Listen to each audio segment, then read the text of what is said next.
بسم اللہ الرحمن الرحیم نحمدہ ونصلی ونسلم علی رسولہ الکریم اما بعد البحث الثالث في الإجماع إجماع هذه الأمة بعدما توفي رسول الله صلى الله تعالى عليه وسلم في فروع الدين حجة موجبة للعمل بها شرعا كرامة لهذه الأمة۔ اصول شاشی سبق نمبر 82 اور شروع کر رہے ہیں بحث اجماع۔ کتاب اللہ اور سنت رسول کی بحثوں کے اختتام کے بعد اجماع کی بحث کو شروع کیا جا رہا ہے۔ اجماع چونکہ آپ حضرات نے پڑھا ہے کہ اصول فقہ کے شرعی جو دلائل ہیں ادلہ شرعیہ تفصیلی اعتبار سے تو وہ تقریباً کوئی درجن سے بھی 2-3 اوپر بن جاتے ہیں، کوئی 13-14۔ ان کو سمیٹا جائے تو 4 ہوتے ہیں: قرآن، سنت، اجماع اور قیاس۔ تو اب ہم تیسرا پڑھنے جا رہے ہیں اجماع۔ اجماع کسے کہتے ہیں تو آپ ذرا نیچے حاشی میں تشریف لائیں۔ حاشی نمبر 1 میں الاجماع فی اللغہ، لغت میں اجماع کہتے ہیں العزم والاتفاق، پختہ ارادہ کرنا، اتفاق کر لینا کسی چیز کے اوپر۔ یقال اجمع فلان علی کذا، جی فلاں نے جو ہے فلاں نے اجماع کر لیا، اتفاق کر لیا اس طرح کے معاملے پر، جیسے کہا جاتا ہے یعزم علیہ، پختہ ارادہ کر لینا، پختہ ارادہ کر لیا۔ اچھا جی، تو یہ 2 معنی اس کے آ جاتے ہیں، پختہ ارادہ کرنا اور جو ہے اس کے ساتھ ساتھ اتفاق کر لینا کسی معاملے پر۔ واما فی الاصطلاح، اصطلاحی اعتبار سے دیکھا جائے تو وہ آتا ہے فہو اتفاق علماء کل عصر من اہل سنت ذوی العدالت والاجتہاد علی حکم، اتفاق کر لینا علماء کرام کا جو اہل سنت میں سے ہوں، ہر زمانے کے اہل سنت میں سے ہوں، اور وہ عدالت والے، عادل ہوں، فاسق و فاجر وغیرہ بد دیانت ویسے نہ ہوں، والاجتہاد، اجتہادی ملکہ اور استنباطی صلاحیت بھی ان کے اندر موجود ہو، فقہ اور تفقہ کا ذوق ان کے اندر موجود ہو، اور اجتہادی جو اعلیٰ درجے کی قوت ہے، صلاحیت ہے، ان کے اندر کوٹ کوٹ کے بری ہوئی ہو، تو ان کا اجتہاد کرنا اعلیٰ حکم، کسی حکم کے اوپر۔ اب یہ جو تعریف ہے جو حاشیہ نمبر 1 میں کی ہوئی ہے، یہ ذرا مجمل سی ہے، اس کو ہم تھوڑا سا کھولتے ہیں تو اس کی تعریف یوں کریں گے: وہ اتفاق المجتہدین، وہ اتفاق کر لینا ہے مجتہدین کا، من امت محمد، امت محمد میں سے صلی اللہ تعالیٰ علیہ وسلم، بعد وفات ہی، آپ علیہ السلام کی وفات کے بعد، فی عصر من العصور، زمانوں میں سے کسی زمانے سے بھی ہو، علی حکم شرعی، حکم شرعی کے اوپر۔ یہ تعریف زیادہ موزون ہے، ذرا تفصیلی ہے، بات پوری سمجھا دیتی ہے۔ اب یہ جو تعریف ہم نے کی ہے، اس تعریف کے حوالے سے جو قیودات احترازیہ یا اتفاقیہ، اس کو ہم تھوڑا سا اہم نکات کے صورت میں آپ کے سامنے رکھتے ہیں۔ اس میں جو لفظ آیا ہے نا، ہوا اتفاق المجتہدین، مجتہدین کہہ کر عوام کو نکال دیا، عوام جن کے اندر صلاحیت اجتہاد کی نہ ہو وہ خارج ہو گئے، یا عام علماء بھی خارج ہو گئے جن کے اندر اجتہاد کی صلاحیت نہیں ہے۔ بعد وفات ہی، آپ علیہ السلام کی وفات کے بعد اجماع ہوگا۔ آپ علیہ السلام کی وفات میں اجماع کی کیا ضرورت ہے اجتہاد کی؟ اجماع تو خود اجتہاد کی ایک اعلیٰ درجے کی صورت ہے۔ تو آپ علیہ السلام کے دور میں جب آپ علیہ السلام خود موجود ہیں تو آپ سے پوچھ لیا جائے گا، مسئلے کا استفسار کر لیا جائے گا، تو اجتہاد کرنے کی کیا ضرورت ہے؟ ہاں، دور دراز علاقوں میں جیسے حضرت معاذ بن جبل رضی اللہ تعالیٰ عنہ یمن کی طرف بھیجے گئے، ان سے پوچھا گیا مسائل کو کیسے حل کریں گے، تو انہوں نے جو جواب دیا تھا اللہ کی کتاب سے، نہیں تو سنت سے، نہیں اگر نہ ہوا اس میں تو پھر اجتہاد سے کام لوں گا، وہ ایک الگ بات ہے۔ لیکن جب آپ کی موجودگی میں آپ کے معاشرے میں رہنے والے لوگ ہوں، وہاں کوئی بھی مسئلہ پیش آئے تو اجتہاد و اجماع کی طرف جانے کے بجائے وہ آپ علیہ السلام سے استفسار ہوا اور ہوتا بھی رہا اسی طرح۔ اس لیے فرمایا آپ کی وفات کے بعد یہ صورت پیش آئے گی اس طرح۔ اچھا، فی عصر من العصور، زمانوں میں سے کسی زمانے میں، اس سے پتہ چلا اجماع جو لوگ کہتے ہیں صرف صحابہ کا ہی اجماع حجت تھا، اب آگے اجماع نہیں ہوگا، اہل مدینہ کا ہی اجماع حجت تھا، پھر نہیں ہوگا، اہل بیت کا حجت ہے، یا خاص زمانے میں حجت تھا، بس اب نہیں ہے، ایسے نہیں ہے، قیامت تک کے لیے اجماع کی ایک صورت بتا دی گئی۔ جب بھی کوئی مسئلہ پیش آئے گا اس طرح کا اجماعی درجے کا اور اس پر اجماع ہوگا تو اس کو لیا جائے گا۔ اعلیٰ حکم شرعی، حکم شرعی پر اجماع ہوگا۔ اب حکم شرعی سے ہٹ کر حکم لغوی ہے یا حکم امر دنیاوی اس طرح کی چیز ہے، اس پر کیا اجماع ہوگا؟ وہ تو اتفاق ہی ہے، محض اتفاق، کسی معاملے میں اتفاق کر لینا۔ تو اجماعی شرعی کا اطلاق تو حکم شرعی کے معاملے میں ہوگا۔ ٹھیک ہو گیا؟ اچھا، اجماع هذه الامہ، ظاہر بات ہے اجماع امت کا، اسی امت محمدیہ کا ہی طر امتیاز خصوصیت ہے، پہلی امتوں میں یہ اعزاز نہیں دیا گیا۔ اچھا، اب دلائل حجیت اگر دیکھیں ہم، اجماع بھی حجت ہے، اس پر بہت سارے دلائل پیش کیے جا سکتے ہیں، کچھ آپ کے سامنے رکھتے ہیں۔ قرآن کریم کی آیت ہے وَمَن يُشَاقِقِ الرَّسُولِ، کہ جو کوئی بھی جدا راستہ اختیار کرے گا، وَمَن يُشَاقِقِ الرَّسُولَ مِن بَعْدِ مَا تَبَيَّنَ لَهُ الْهُدَىٰ وَيَتَّبِعْ غَيْرَ سَبِيلِ الْمُؤْمِنِينَ نُوَلِّهِ مَا تَوَلَّىٰ وَنُصْلِهِ جَهَنَّمَ، رسول سے علیحدہ راستہ اختیار کرے گا، مومنین کے صحیح پرمننٹ راستے کو چھوڑ کر دائیں بائیں ادھر ادھر جائے گا تو پھر اس کا ٹھکانہ جہنم ہی ہے، اس کو جہنم میں ہی ڈالا جائے گا۔ پتہ چلا رسول کا اور مومنین کا چلتا راستہ، اسی پر ہمیں چلنا ہوتا ہے۔ اجماع کی طرف اشارہ دے دیا، گویا ان کا ایک اجماعی راستہ ہوتا ہے، اس سے اپنی طرف سے نئی پگڈنڈیاں بنا کے کنارے پر ہو جانا، شذوذ اختیار کر لینا، شاذ راہیں اختیار کر لینا، یہ جہنم کی طرف لے جانے والی چیز ہوگی۔ تو اجتماعیت اور اجماع کی طرف آنا چاہیے، رہنا چاہیے۔ اسی طرح قرآن کریم میں ہے وَاعْتَصِمُوا بِحَبْلِ اللَّهِ جَمِيعًا وَلَا تَفَرَّقُوا، اللہ کی رسی کو مضبوطی سے تھامے رکھو، وَلَا تَفَرَّقُوا، صفوں میں افتراق، انتشار پیدا نہ کرو، ٹھیک ہے، تفرقہ بازی یہ چیزیں نہیں ہونی چاہیے۔ اس سے بھی پتہ چلا اجماع، اتفاق کے معاملے کی طرف آنا چاہیے۔ نمبر 3، حدیث ہے لَيْسَ أَحَدٌ أَن يُفَارِقَ الْجَمَاعَةَ شِبْرًا فَيَمُوتُ إِلَّا مَاتَ مَيْتَةً جَاهِلِيَّةً، کہ کوئی بھی شخص جب جماعت کو چھوڑتا ہے، ایک بالش خواہ کیوں نہ چھوڑے، تو اس کی موت اگر اسی پر واقع ہو گئی تو وہ جاہلیت کی موت مرا۔ ایک اور حدیث ہے لن یجتمع امتی علی الضلالہ، لن تجتمع امتی علی الضلالہ، میری امت جو ہے وہ گمراہی پر کبھی اکٹھی نہیں ہو سکتی، یعنی امت کا عام اتفاق اور اجماع اس بات کی علامت ہوگی کہ وہ کام جس پر ہوئے وہ ٹھیک ہے۔ اچھا بھائی، یہ اجماع ہوگا فروع الدین، شرعی مسائل و احکام کے حوالے سے۔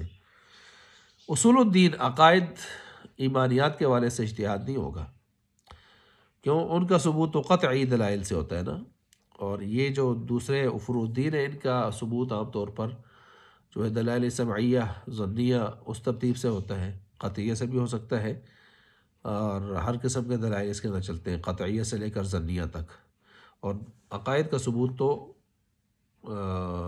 عقائد ضروریہ خاص طور پر ان کا ثبوت تو قطعی دلالہ، قطعی ثبوت درجے کی نصوص سے ہوتا ہے۔ تو اجتہاد عام طور پر جو ہوگا وہ کس میں ہوگا؟ فروع الدین، فروع دین یعنی فروعی مسائل کے اندر ہوگا، اصولی مسائل عقائد وغیرہ میں نہیں ہوگا۔ اچھا، یہ میں نے کچھ ابتدائی بحث تھی جو آپ کے سامنے رکھ دی ہے۔ ہم چلتے ہیں کتاب کی طرف۔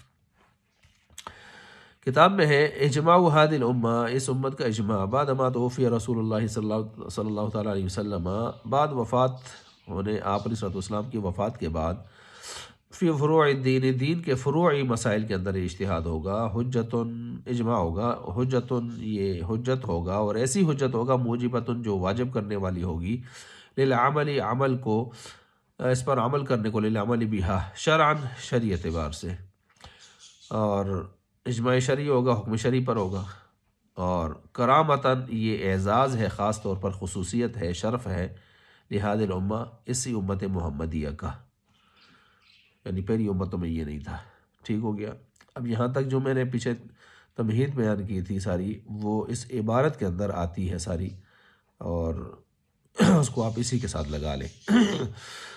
اس کے بعد ہم آگے چلتے ہیں۔ ثم الاجماع، پھر اجماع علی اربعۃ اقسام، 4 قسموں پر ہے۔ یاد رکھیے یہاں مصنف نے شارٹ کٹ مارا ہے، اور اصل میں اجماع کی 2 قسمیں ہیں۔ پہلے ایک کو اجماع سندی کہتے ہیں، ایک کو اجماع مذہبی کہتے ہیں۔ اجماع سندی کا مطلب ہوتا ہے کہ امت کے تمام علماء کا کسی معاملے پر اتفاق کر لینا، اجماع مذہبی ہوتا ہے کہ امت کے بعض علماء کا تو اجماع ہے اور باقی خاموش، بعض کا جو ہے وہ کیا ہے، اجماع ہے۔ اچھا، یہی جو پہلا ہے اس میں اجماع قولی اور سکوتی بھی اسی میں آ جاتے ہیں۔ قولی سب کے سب جو ہے وہ زبان سے اقرار کر کے اعتراف کر لیں، سکوتی باقی چپ ہو جائے اس حوالے سے، اور سب کا سکوت بھی سامنے آ رہا ہو۔ تو بہرحال دو قسمیں آ گئی، ایک اجماع سندی تمام علماء کا اجماع، ایک اجماع مذہبی بعض علماء کا اجماع۔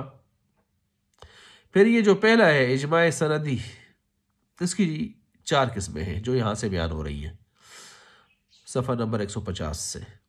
اور دوسرا جو اجماع ہے کون سا بھائی، اجماع مذہبی، اس کی 2 قسمیں ہیں، وہ سامنے دیکھیں 151 صفحے پر، مرکب اور غیر مرکب۔ وہ کس کی قسمیں ہیں، اجماع مذہبی کی۔ اچھا جی، جب آپ اس کو سمجھ گئے تو اب آئیے جی اجماع سندی کی 4، ثم الاجماع السندی علی 4 اقسام، 5 قسموں پر ہے۔ اب دیکھیے پہلی قسم، اجماع الصحابۃ علی حکم الحادثۃ نصا، صحابہ کا اجماع کر لینا کسی حکم شرعی پر، جو ایسا حکم جو پیش آ چکا ہو، واقعہ، منزلۃ نازلۃ، نازل ہونے والا، نصا بالکل واضح صریح تصریح کے ساتھ، ٹھیک ہے، صراحتاً اجماع، قولاً ہو یا فعلاً ہو، جیسے بھی ہو، اور صحابہ کا اجماع ہو، قولاً فعلاً جیسے بھی ہو، صراحتاً ہو، جیسے قولاً جیسے کہہ دیں اجمعنا علی ھذا، ہم سب کا اجماع ہو گیا ہے اس معاملے پر، یا فعلاً، فعل کے ذریعے کا مطلب جیسے کوئی کام کر لے، مثلا ابو بکر صلی اللہ کے ہاتھ پر سارے صحابہ نے بیعت کر لی، اجماع ہو گیا، ٹھیک ہو گیا، اجماع قرار پایا سارے صحابہ نے۔ اور پھر اسی طرح یہاں پر یہ پہلی قسم آ گئی ہے، پہلی قسم، اس کا حکم نیچے بیان ہو رہا ہے، تفصیل سے آ رہا ہے۔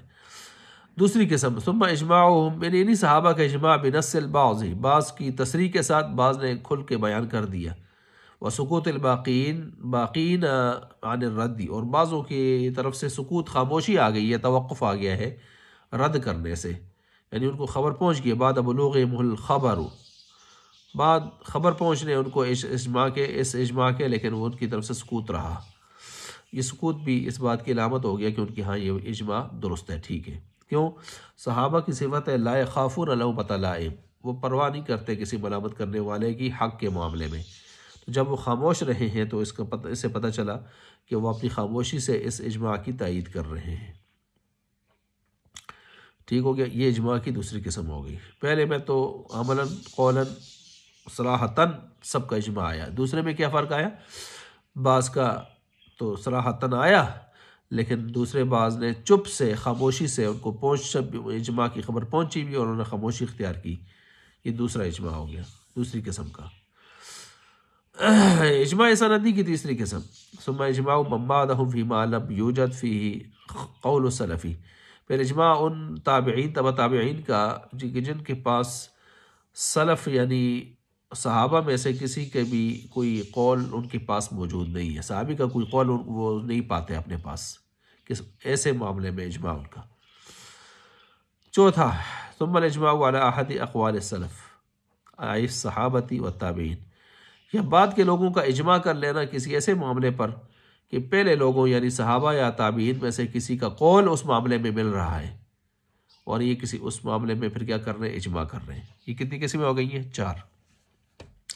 ان میں سے چاروں میں سے ہر ایک کی یہ ترتیب جو ہے وہ حکم بیان ہو رہے ہیں آگے۔ اما الاول، پہلی قسم، یعنی سارے صحابہ کا قولاً یا فعلاً صراحتاً اجماع کر لینا، اس کی مثال آ رہی ہے، اس کی مثال ہے، اس کے بارے میں کہتے ہیں فَهُوَ بِمَنزِلَةِ آیَةٍ مِّن کتاب اللہ تعالی، یہ پہلی قسم اجماع کی بہت تگڑی قسم ہے، یہ قطعیت میں کتاب اللہ کی آیت کے درجہ میں ہے۔ یعنی کیا مطلب، علم و عمل کی قطعیت میں یہ بالکل اسی کی طرح ہے، اور اسی طرح جو ہے منکر کے کافر ہونے میں بھی کوئی شک نہیں ہے اس میں، جس طرح آیت کا منکر کافر ہوتا ہے، اس اجماع کا منکر بھی کافر ہے۔ جس طرح اس کی مثال دی ہے خلافت ابی بکر رضی اللہ تعالیٰ عنہ، یہ فعلی کی، عملی کی مثال ہے۔ اچھا، یہاں کوئی کہہ سکتا ہے کہ حضرت علی صلی اللہ علیہ وسلم نے 6 مہینے تک ان کی خلافت کی بیعت نہیں کی تھی، تو جواب یہ ہے کہ حضرت علی صلی اللہ علیہ وسلم مجبور تھے، پریشان تھے، ان کی زوجہ مطہرہ حضرت فاطمہ الزہرا رضی اللہ تعالیٰ عنہ بیمار تھی، ان کی تیمارداری اور اس معاملات میں مصروف تھے، اس لیے موقع ہی اس ترتیب سے میسر نہیں آیا، تو ایک ٹائم تک رہا، یہ سلسلہ رہا۔ کچھ ظاہری طور پر اختلاف تو خیر ویسے بھی ہوتا ہے، انسان کو اپنے نظریاتی اعتبار سے رائے کا اختلاف ہوتا ہے، لیکن یہ نہیں ہے کہ انہوں نے بالکل آپ کی بیعت کرنے سے بالکل صاف لفظوں میں انکار کر دیا تھا اور آخر تک انکار پر مصر رہے، ایسی بات نہیں ہے۔ ٹھیک ہو گیا۔ چنانچہ 6 ماہ تک یہ معاملہ، مگر پھر کیا ہوا، انہوں نے بیعت کر لی تھی، اور صرف بیعت ہی نہیں کی، حضرت ابوبکر رضی اللہ عنہ کے مشیر خاص رہے، معاون خاص رہے، وزیر بنے رہے۔ ٹھیک ہے۔ اچھا، اسی طرح جو ہے یہ پہلی قسم آ گئی، اس کی مثال آ گئی، اور علم و عمل میں قطعیت میں، اور بالکل اسی قرآن کی آیت کی طرح ہے، اور منکر اس کا بھی اس کی طرح کیا ہے، کافر ہے۔ ثم الاجماع بنص البعض وسکوت الباقین، پھر اجماع کی دوسری جو قسم بیان ہوئی ہے وہ بمنزل خبر متواتر کے ہے، حدیث متواتر کے ہے، فی القطعیہ، قطعیت میں۔ کیا مطلب؟ علم و عمل کی قطعیت اس میں بھی پائی جائے گی، اس میں بھی پائی جائے گی، مگر منکر کافر نہیں ہوگا، بس اتنا فرق آیا۔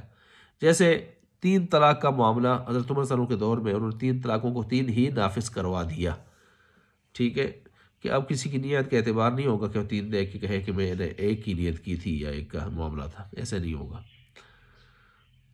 یہ بات یاد رکھیں کہ اب یہاں اجماع ہو گیا صحابہ کا، حضرت عمر صلی اللہ علیہ وسلم کے اس فیصلے پر کسی نے اختلاف نہیں کیا، تو صحابہ کا اتفاق کر لینا، سکوت، چپ ہو جانا اس معاملے پر، اعتراض نہ اٹھانا، یہ اس اجماع کے منعقد ہونے کی دلیل بن گیا، کیونکہ لا یخافون لومۃ لائم کی صفت رکھتے ہیں وہ۔ البتہ اتنی بات ہے کہ قطعیت میں یہ دونوں قسمیں، ادلہ قطعیہ ہونے میں دونوں قسمیں شریک ہیں، قطعی ہیں، صرف پہلے کا منکر کافر ہے اور دوسرے کا منکر کافر نہیں ہے۔ پہلا کتاب اللہ کی آیت کی طرح ہے، اور دوسرا وہ خبر متواتر کی طرح ہے۔ تیسرے کی طرف آئیے جی، ثم اجماع المتاخرون، ثم اجماع المتاخرین علی احد اقوال السلف، کہ جس میں صحابہ کا کوئی قول، وہ چیزیں متاخر جو ہے، پھر ثم اجماع من بعدہم بمنزلۃ المشہور من الاخبار۔ تیسری قسم وہ ہے جس میں صحابہ کو کوئی قول نہیں مل رہا، تابعین کو، اور ان کا اجماع ہو گیا اس، تو یہ اجماع خبر مشہور کے درجے پر ہوگا، خبر مشہور کے درجہ پر ہوگا۔ خبر مشہور کا درجہ مطلب نیچے لکھا ہے فی ایجاب علم الطمانینہ، کہ یہ سکون قلبی کا فائدہ دیتا ہے، یہ ٹھیک ہے، سکون قلبی کا فائدہ دیتا ہے۔ اس کی مثال ایسی ہے جیسے صحابہ کے دور میں جیسے کہ بے استثناء، کسی چیز کے بنانے کا آرڈر دینا۔ مثلا آپ جوتوں کی دکان پر گئے، کسی زرگر کے پاس گئے، آپ نے کہا ایسی انگوٹھی بنا دے، ایسا جوتا بنا دے، کوئی تصویر دیکھ کر، حالانکہ اس کا بنانے کا مادہ بھی اس کے پاس فی الحال موجود نہیں ہے، منگوائے گا، اور آپ نے اس سے سودا کر لیا۔ قیاساً یہ ٹھیک نہیں ہے، اس لیے کہ بے معدوم ہے، لیکن استحساناً درست ہے کہ عام طور پر پوری دنیا پر اس کا رواج چل پڑا تھا، اور چل پڑا ہے، چل رہا ہے، تو استحساناً درست ہو گیا۔ اچھا، نیز آپ علیہ السلام نے ایک انگوٹھی کا استثناء بھی فرمایا، تو ایک روایت بھی آ گئی، لیکن صحابہ سے اس بارے میں کوئی قول مروی نہیں ہے۔ اب یہ حدیث اور عام جو عرف ہے اس کو دیکھتے ہوئے یوں سمجھے کہ یہ دونوں بنیادیں بنتی ہیں تابعین کے اجماع کے لیے، کہ تابعین نے اجماع کر لیا کہ یہ درست ہے۔ جب درست ہے تو گویا یہ حدیث تابعین کے اجماع کے لیے اصل اور سند کی حیثیت رکھتی ہے، اگرچہ صحابہ کا اس میں کوئی قول ملتا نہیں ہے۔ ٹھیک ہو گیا، تو یہ تیسرے کی مثال ہو گئی۔ اب چوتھے کی طرف آئیے، ثم اجماع المتاخرین علی احد اقوال السلف بمنزلۃ الصحیح من الاحاد۔ چوتھے کی یوں سمجھے کہ وہ خبر واحد کی طرح ہے، خبر واحد صحیح کی طرح ہے، جس کی صحت ثابت ہو چکی ہو۔ ٹھیک ہے، اس کی مثال ایسی ہے جیسے کہ ام ولد کی بے اکثر صحابہ کے نزدیک جائز نہیں تھی، بعض صحابہ اس کے جواز کے قائل تھے، پھر تابعین کا اتفاق اور اجماع ہو گیا عدم جواز پر، کہ بھائی نہیں جائز، اکثر کو دیکھتے ہوئے۔ اب اگر قاضی اس کے بے کے جواز کا فائدہ دیتا ہے ام ولد کی، تو ہم اس کو رد کر دیں گے اس فیصلے کو، اس لیے کہ یہ اس اجماع کے خلاف ہے جو تابعین کا ہے، اور تابعین کا یہ اجماع اکثر صحابہ کے قول پر اس کی بنیاد بھی رکھی گئی ہے۔ اچھا، مختصر بات یہ نکلی کہ اجماع کی اول دو قسمیں جو ہیں وہ علم و عمل قطعی میں، اور آخری دو پر جو غیر علم عمل و قطعی کے طور پر یہ فائدہ ان کا حاصل ہوگا۔ کیا مطلب؟ یعنی پہلی دو قسمیں وہ علم و عمل قطعی کا فائدہ دیتی ہیں، اور آخری دو قسمیں جو ہیں وہ علم عمل و قطعی کا فائدہ تو نہیں دیتی، البتہ تیسری جو قسم ہے ان میں وہ مفید سکون قلبی ہے، اور چوتھی جو قسم ہے وہ مفید ظن غالب ہے، تو یہ فائدہ اس میں آئے گا۔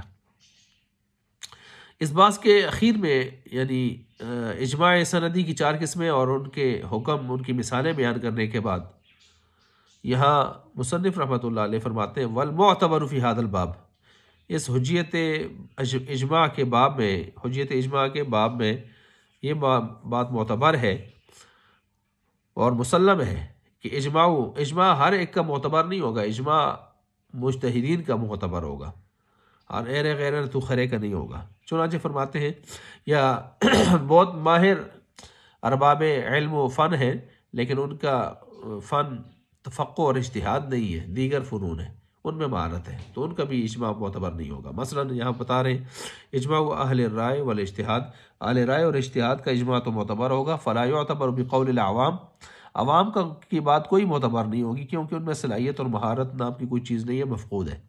اور متکلم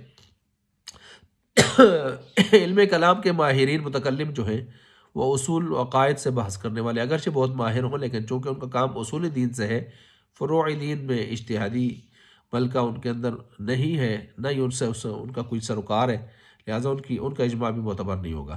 اور محدث اگرچہ متن و سند حدیث میں اس کے ساتھ اس کا تعلق ہے اور گہرا تعلق ہے، اوڑھنا بچھونا ہے اس کا، لیکن چونکہ وہ صرف روایت کی حد تک رہتا ہے اور درایت کے کچھ پہلوؤں تک رہتا ہے، اس کو مکمل اجتہادی کیفیت حاصل نہیں ہے، ملکہ حاصل نہیں ہے، لہٰذا لا بصیرت لہ، اس کے لیے کوئی بصیرت جب نہیں ہے، کعامت المحدثین، جیسے عام طور پر محدثین میں سے ہوتا ہے، فی اصول الفقہ، اصول فقہ میں جب ان کے پاس بصیرت نہیں ہے تو ان کا اجماع بھی معتبر نہیں ہوگا۔ اجماع کس کا معتبر ہوگا؟ جو فقہ کے میدان میں، اجتہاد اور استنباط کے میدان میں مایہ ناز لوگ ہیں، اور جن میں اجتہادی کیفیت، شرائط، شرطیں، سارا کچھ ان کے اندر موجود ہے۔ مثلا کوئی عام عوام اٹھے اور وہ کہے جی طلاق کا حق مردوں کو بھی دینا چاہیے، عورتوں سے نہیں، مردوں سے لے کر عورتوں کو بھی دینا چاہیے، تو اب اس طرح کی باتیں معتبر نہیں ہوں گی۔ جیسے آج کل ہم دیکھتے ہیں نکاح فارم لکھواتے ہوئے کوشش ہوتی ہے بعضوں کی کہ طلاق کا حق ڈیوائڈ کیا جائے اور شریک کیا جائے عورت کو بھی اس کے اندر برابر کا۔ مغرب سے متاثر شدہ لوگ جو ہوتے ہیں یا جن کی نیتیں، ارادے بھی پہلے سے ہی خراب ہوتے ہیں، تو ایسے عوام کے اس طرح کے اجتہادات کوئی معنی نہیں رکھتے۔ آئی بات سمجھ جی؟ تو یہ میں نے اجماع سے متعلق ضروری جو بحث دی آپ کے سامنے رکھ دی ہے۔ آگے انشاءاللہ اجماع مذہبی، یعنی ایک پہلی سندی بیان ہو چکی، اب آگے جو آ رہا ہے وہ اجماع مذہبی ہے، اور اس کی 2 قسمیں مرکب اور غیر مرکب، وہ آپ کے سامنے انشاءاللہ رکھی جا رہی ہیں انشاءاللہ العزیز۔